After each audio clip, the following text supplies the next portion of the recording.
You're going in and I'm keeping watch. You saw the cash. Cut the tent, break a window. Second floor bedroom, wooden dresser, bottom drawer. Anyone see us? No, we're good. Who you had it in you? Hey, run.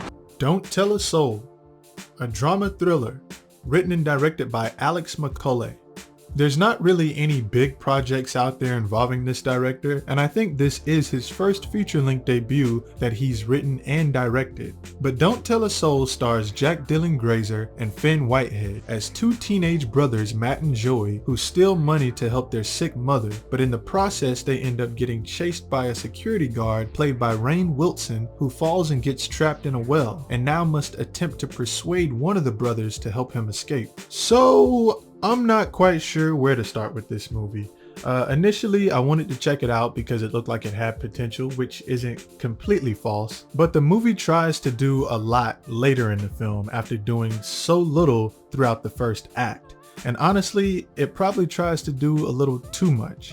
But I am going to get into it without getting into spoiler territory. The overall initial setup for the movie is all the action we are really left with for a while, and that initial shock factor of the security guard getting stuck in the well wears off quick. And from here, the film tries to buy itself time to decide where it wants to take the rest of the story. And at this point, all of these additional plot points start to come into play.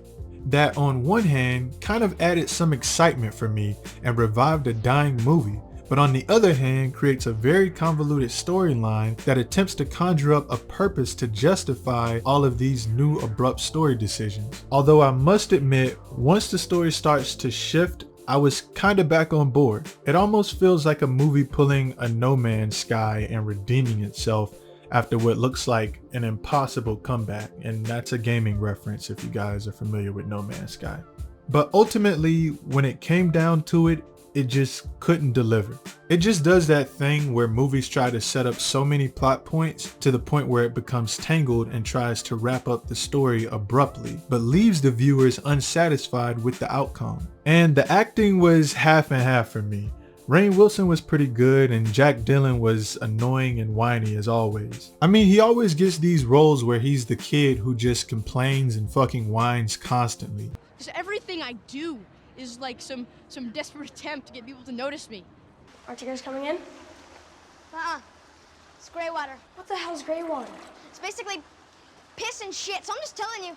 You guys are splashed around in millions of gallons of dairy pee.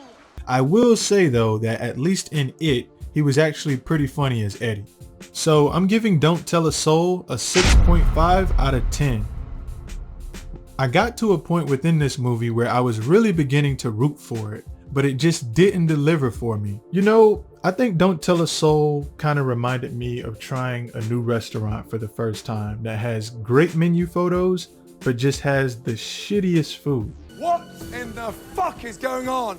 Salmon is raw and the chicken is as dry as a fucking camel's arsehole in a fucking desert storm. But there you have it. Feel free to leave a comment down below of your thoughts on the film if you've seen it. What did you think? Also, thank you for watching, and if you enjoyed the content, please like and subscribe.